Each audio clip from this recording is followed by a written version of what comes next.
Cuando Miguel Uribe se lanzó para el Senado, nos propuso que iba a reducir el Congreso, pero hasta el sol de hoy no ha cumplido. Voy a comenzar combatiendo la corrupción y el despilfarro. Voy a impulsar una reforma que reduzca el Congreso para hacerlo más eficiente, menos costoso. Por eso también esperamos con ansias esa propuesta que inhabilita a los políticos que incumplen sus promesas de campaña. Al igual que usted, estoy cansado de los políticos que prometen una cosa que no pueden cumplir, que dicen una cosa en campaña y hacen otra cuando llegan. Por eso propongo un proyecto de ley que inhabilite a los alcaldes y gobernadores que incumplan sus promesas de campaña para castigar a quienes engañan a los electores. Y es que recordemos que Miguel Uribe era uno de los propagandistas de Fico, el mismo que dijo que lo ideal fuera que UNE no se privatizara y después, con la cara bien pelada, radicó la venta de UNE. Radicar un proyecto de acuerdo ante el Consejo de Medellín para que el Consejo de Medellín autorice a EPM para vender las acciones que se tienen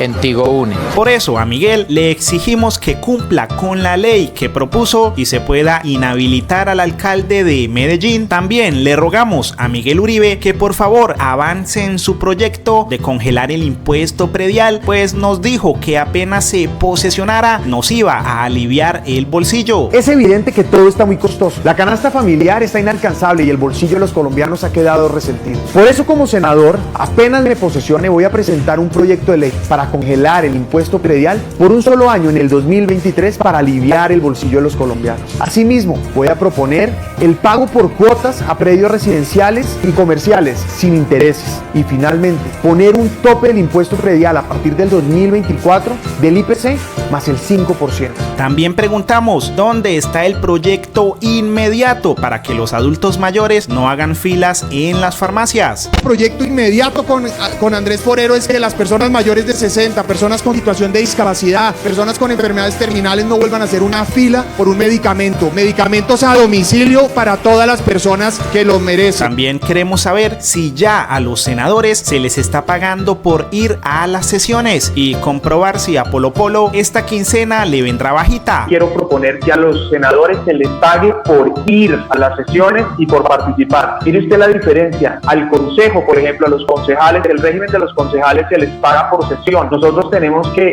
hacer que los senadores, los congresistas vayan, porque buena parte de la indignación de los sueldos, de las vacaciones o del receso legislativo, etcétera, es que pues vemos que muchos no van y solo aparecen de vez en cuando. Entonces yo creo que también hay que exigirles que aparezcan y debería pagarse por asistencia. También queremos que el senador nos envíe la ubicación de la Universidad del Deporte que le prometió a las personas de Urabá. De hecho, esta propuesta parecía seria, pues ya se la había prometido a los bogotanos en su candidatura a la alcaldía. Hoy quiero decirles que el deporte es la mejor opción y quiero proponerles a ustedes que desde el Senado promovamos la Universidad del Deporte. Antioquia y el Urabá saca a los mejores deportistas de Colombia y para eso la Universidad del Deporte va a homologar, ojo a esto, homologar, darle experiencia por su experiencia deportiva y en corto tiempo con un proceso de educación le va a dar un título profesional para que siga teniendo oportunidades. Nos preguntamos también si ya cada uno de nuestros jóvenes son bilingües y saben programar. Vamos a proponer la formación de 500.000 programadores, del bilingüismo en todos los colegios públicos, que cada bachiller en Colombia sea técnico para que tenga más y mejores oportunidades, que en cada colegio público de Colombia haya habilidades de programación. ¿Alguien ha visto en su barrio un frente local de seguridad? Mi propuesta es que cada barrio de Colombia tenga un frente local de seguridad y que esté conformado por lo menos por una persona que haya actuado o servido en alguna de las fuerzas, que tiene experiencia de cómo combatir la delincuencia. Y así vamos a crear participación ciudadana y tejido social para combatir a los criminales. Mejor dicho, este señor no ha cumplido nada de lo que prometió en campaña, por lo que le rogamos que cumpla solo con uno de sus proyectos. Sí, ese con el que prometió que le iba a dar muerte política a los políticos que engañaran a los colombianos. Muerte política a los que engañan a los colombianos. Y es que ahora, en camino a la presidencia de Colombia, sigue engañando a la gente, incluso con propuestas aún más ridículas. Pues al igual que Vicky Dávila en octubre de 2023, ahora Miguel Uribe nos va a salvar de un apagón. Colombia se puede apagar como se apagó en 1992, por falta de visión, por politiquería, porque no entraron los proyectos a tiempo. Y esto le podría costar 200.000 millones de pesos ahora el apagón a Colombia. Representa 203.000 personas que pueden ir a la pobreza y 230.000 empleos perdidos. Ojo, la peor transición energética es quedarnos sin energía. Por lo que Petro compartió un video de Wilson Arias y comentó: así es como asustan a cualquier parroquiano conmigo, solo porque no quieren que se eleven los salarios para poder ganar más, o que no bajen las tarifas de los servicios solo para ganar más, o que no haya pensiones para viejos solo para ganar más. Estamos a puertas de que Colombia se apague, de que haya un apagón. Y esta vez es por causa directa, por responsabilidad de Gustavo Petro.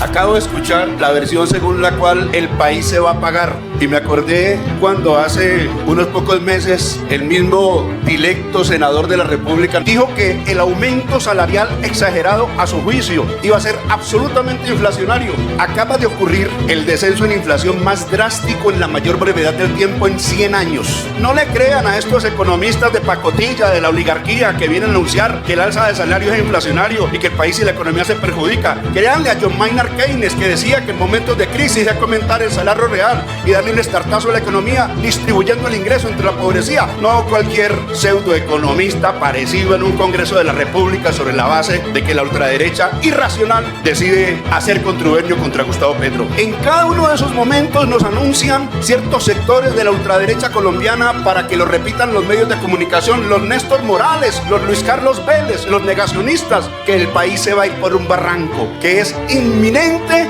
el abismo económico y social, y ocurre exactamente lo contrario.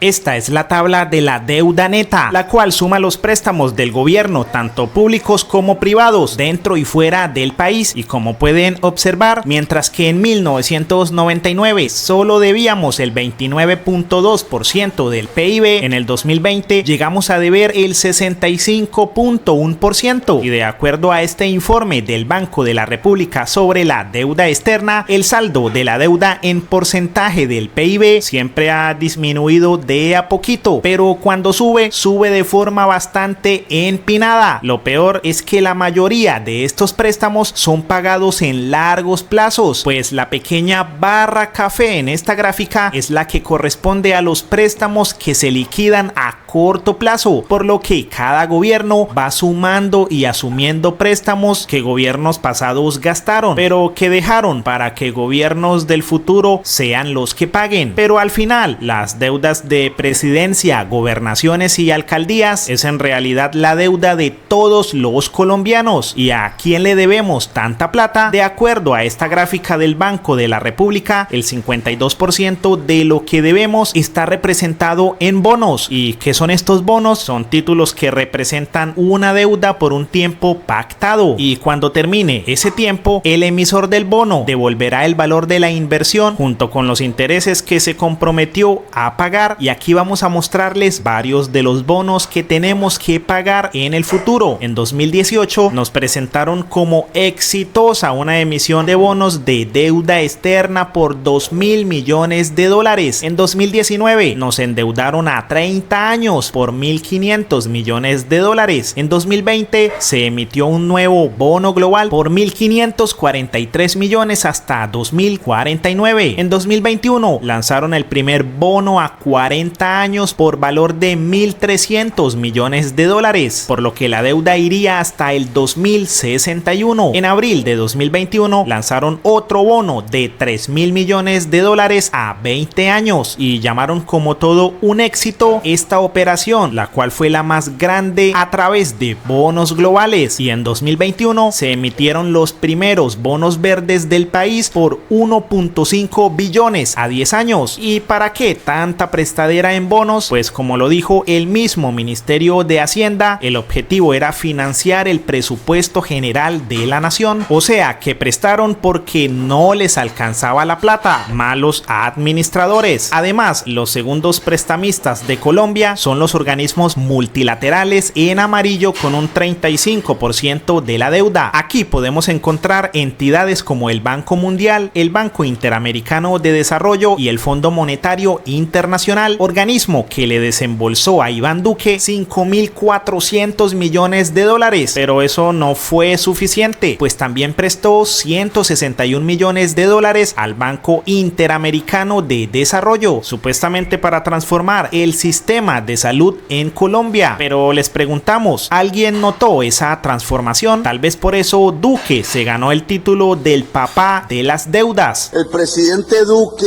nos endeudó, ese fue el papá de la deuda de Colombia. Nos endeudó, y este es un tema que quiero que se sepa también.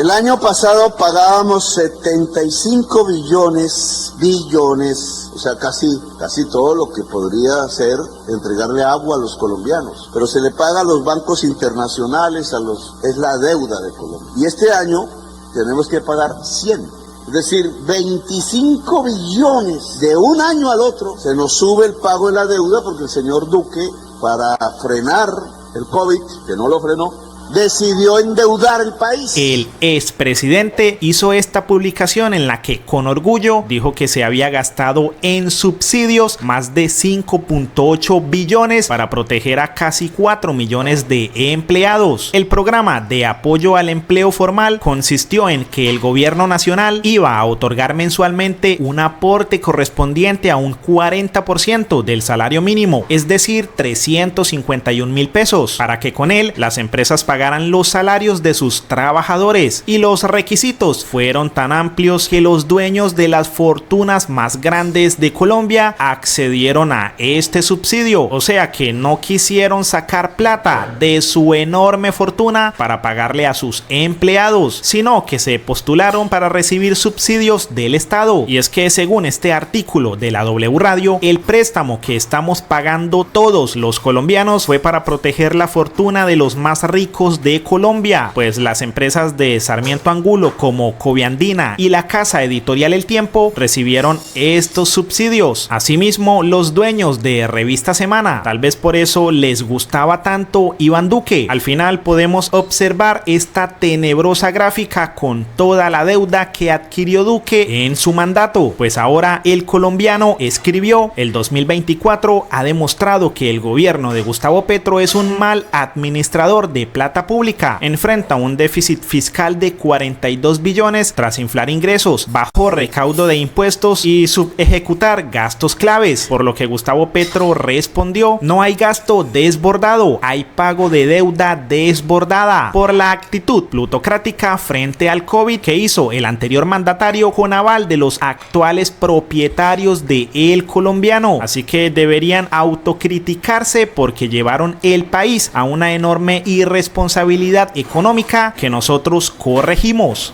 La BBC en 2005 publicó un artículo titulado "Muere controvertido expresidente", de quien escribieron que fue uno de los expresidentes más criticados del país y que en términos generales y a la hora de los balances, Turbay, quien gobernó al país entre 1978 y 1982, no sale bien librado. Entre sus frases más criticadas estuvo la de reducir la corrupción a sus justas proporciones. ¿Y será esa la frase de campaña de Miguel Uribe? Pues lo hemos visto muy sonriente al lado de algunos presuntos corruptos de su partido. Por eso también nos preguntamos cuál es la justa proporción de la corrupción, y para responder lo planteado por el abuelo de Turbay nos basamos en este post de la Universidad Javeriana, donde se preguntaron lo mismo, y lo primero que plantearon es que es difícil pensar que exista una proporción justa de la corrupción distinta de cero, o tal vez para Miguel Uribe una proporción justa serían los 25.000 millones de pesos que se le entregaron a Zuluaga por reposición de votos, o tal vez la proporción justa sea la de 1.6 millones de dólares presuntamente pagados por Odebrecht al candidato de su partido. Al final, el artículo de la Javeriana nos cuenta que si reducimos la corrupción y la evasión al 70%, se lograría poner a Colombia como uno de los casi 35 países países del mundo que no tiene déficit fiscal, o sea que no tiene que endeudarse para llevar a cabo sus programas de gobierno, por lo que una justa proporción de la corrupción sería disminuir este problema en unos 33 billones, pues el artículo de la Javeriana de forma sarcástica dijo que si los ladrones no se robaran el 100%, sino solamente el 70%, no tendríamos déficit fiscal, pues con eso evitaríamos que el país siga endeudándose año tras año. Pero ¿creen que una corrupción justa sería solo robarse 70, 30, 10 o 1 billón de pesos al año? Nunca lo sabremos, pues Turbay nos dejó con esa incógnita para siempre. En el artículo de la BBC también se escribió que Turbay es recordado por su controvertido estatuto de seguridad con el fin de desarticular a los grupos guerrilleros del país y con el que se restringió la información de orden público en radio y televisión. Y es que según la Comisión de la Verdad, el estatuto de seguridad de Turbay es tratado como una dictadura disfrazada de democracia, pues con ese decreto el gobierno permitió la violación de los derechos humanos con métodos similares a los de las dictaduras del Cono Sur. Y es que con el decreto los militares y policías podían hacer allanamientos de domicilio sin orden judicial, detenciones arbitrarias, torturas, desapariciones forzadas, consejos verbales de guerra para juzgar a civiles, hechos que constituyeron una falta de garantías y libertades constitucionales. El estatuto, que se configuró en el decreto 1923 de 1978, con el cual se suponía que iban a proteger la vida, desencadenó fue un repertorio de actuaciones alarmantes. Y leamos algunas de las cosas que el abuelo de Miguel Uribe decretó: mientras subsista la perturbación del orden público, no podrán transmitirse por las estaciones de radiodifusión y por los canales de televisión informaciones, declaraciones, comunicados o comentarios relativos al orden público, al cese de actividades o a paros o huelgas ilegales o noticias que inciten al odio o hagan su apología. Mejor dicho, si ese estatuto aún estuviera vigente, ningún medio podría transmitir a Miguel Uribe marchando. El artículo 14 decretó que las frecuencias de los particulares serían dominadas por el Estado con el fin de conjurar la perturbación del orden público y restablecer la normalidad. Pobre Vicky Dávila, si le hubiera tocado esa época, ahí sí le hubieran suspendido su medio. En fin, Turbay fue todo un experto en violación de derechos humanos. Tal vez por ello Wilson Arias escribió: el señor Miguel Uribe es nieto de una dinastía violadora de derechos humanos. Perseguir, torturar, desaparecer y mutilar sería su modelo de seguridad.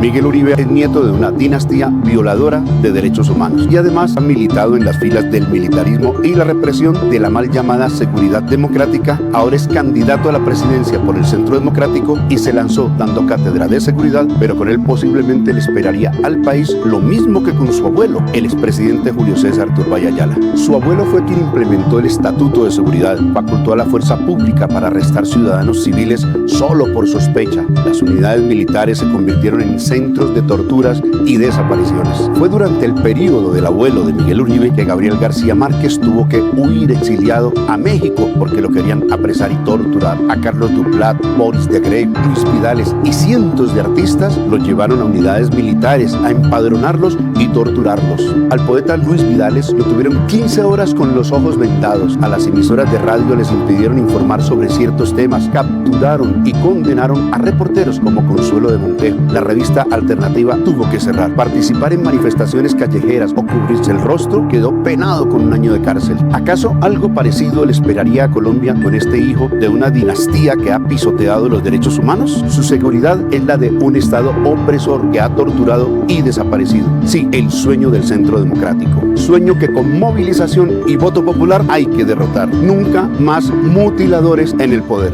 De acuerdo a la Federación de Aseguradores de Colombia, el sistema pensional colombiano debería garantizar pensiones dignas a la mayor parte de la población de la tercera edad. Sin embargo, la realidad nos muestra un panorama diferente. La cobertura pensional no alcanza el 30% de la población de la tercera edad y la mayoría de los afiliados al sistema deben conformarse con la devolución de aportes al final de su vida laboral. Para acceder a la devolución de la pensión hay que cumplir con la edad de pensión de vejez, mujeres 57 años y hombres 62 años. También no tener las 1.300 semanas cotizadas. Y por último, no contar con los medios para seguir aportando a pensiones. Y según datos de Asofondos, son más personas las que acceden a la devolución de saldos en color naranja a las que logran pensionarse en color azul. O sea que nuestro sistema pensional no pensiona. Y lo peor es que si seguimos así, según el mismo Asofondos, para 2055 tendríamos a más de 7.5 millones de adultos mayores sin ningún mecanismo de protección en la vejez. Hoy la esperanza de vida en Colombia es de unos 77.23 años, por lo que si un colombiano se pensiona, le costaría a los fondos de pensión unos 234 millones si recibiera un salario mínimo solo hasta los 77 años. Y si un hombre pensionado viviera hasta los 90 años, le estaría costando a los fondos unos 436 millones. Y eso que las cuentas las hicimos con el salario mínimo de 2024, sin tener en cuenta el crecimiento del salario por los otros 28 años. Por eso a los fondos les conviene más que los adultos mayores hagan una devolución de su saldo, el cual se hace con una fórmula matemática y corresponde a una suma mucho menor de la que recibiría por pensión. Y el problema con la devolución del saldo es que puede esfumarse en pocos años o incluso meses, pues la cantidad de dinero que les devuelven es entre 5 y 38 millones de acuerdo a datos de Asofondos, y dividiendo 38 millones en mensualidades de un salario mínimo de 2024 en 29 meses, la persona se habría terminado todo el ahorro pensional de su vida, por lo que en menos de 2 años y medio la persona tendría que de nuevo salir a trabajar. Y lo peor es que el mercado laboral no es muy amable con los adultos mayores, y es que según Asofondos, las personas en edad pensional tienen una menor participación en el mercado laboral, por lo que son quienes mayormente engrosan las filas de la informalidad, pues las personas entre 55 y 65 años trabajan, pero más de la mitad lo hace de manera informal. Y lo peor es que el trabajo de nuestros abuelos de más de 65 años en más del 80% es informal. A ello tenemos que sumar que en 2021, mientras que un colombiano promedio reportó ingresos por 1.1 millón de pesos, los mayores de 65 años reportaron ingresos por solo 730.000. Si trasladamos los datos a 2024, nuestros abuelos de más de 65 años estarían trabajando por 864.500 pesos mensuales, o sea, unos 28.816 pesos diarios. Pero ¿cómo es que nuestros congresistas han permitido que su pueblo ni siquiera pueda pensionarse? Tal vez la respuesta la tengan los fondos privados, de los cuales sus dueños realizaron millonarios aportes a los partidos que demandaron la reforma pensional. Por eso Gustavo Petro dijo lo siguiente: el coronel pertenecía a una institución, creía él el ejército, pero no era el ejército, era el ejército rebelde de los liberales de Rafael Uribe, y peleó 1000 batallas, dice el libro,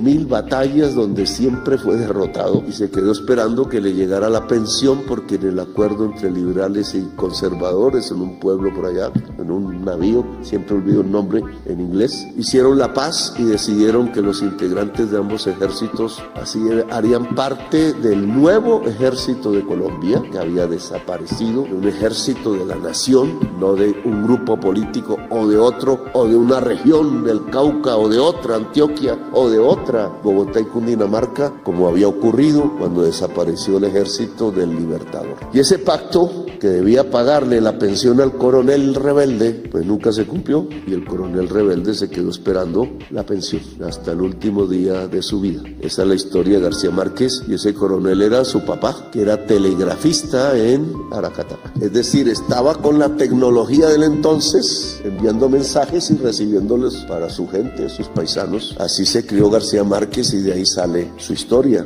¿Cuánta gente se ha quedado esperando la pensión en Colombia? La mayoría de los trabajadores y trabajadoras. Solo el 20%, dicen las estadísticas, de la población que trabajó y ya llegó a la edad de pensional tiene pensión. Es decir, que los demás, la mayoría mujeres, porque de acuerdo a la cultura colombiana eran amas de casa de sus maridos, que en un patriarcado era el que trabajaba.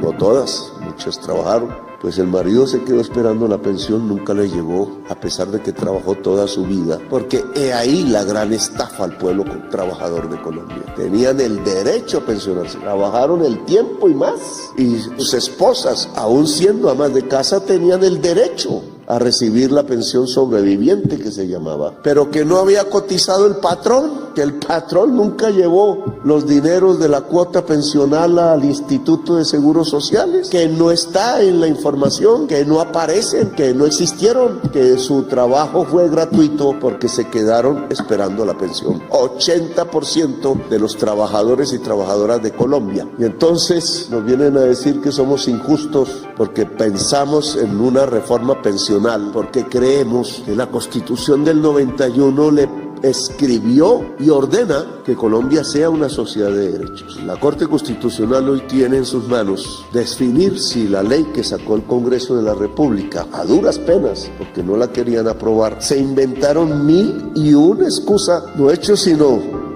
a diferencia de recibir argumentos serios en la discusión que debe haber en todo proyecto de ley, todo debate político en Colombia, no he recibido sino frases mentirosas. Una, que si nosotros aprobamos la reforma pensional, la economía se va al despeñadero. ¿Quién dijo que entregarle una pensión a alguien que tiene el derecho a pensionarse es una equivocación? Si así es como ha progresado Estados Unidos, si así es como progresó la Europa, si así es como progresó la antigua Unión Soviética, y así es como está progresando China. ¿De dónde sacan tamaña mentira? U otra, que como cada vez vamos a ser más los viejos, que ya entré a esa edad, y entonces ya los jóvenes son menos, los viejos serán más, entonces se quiebra el sistema pensional. Carreta.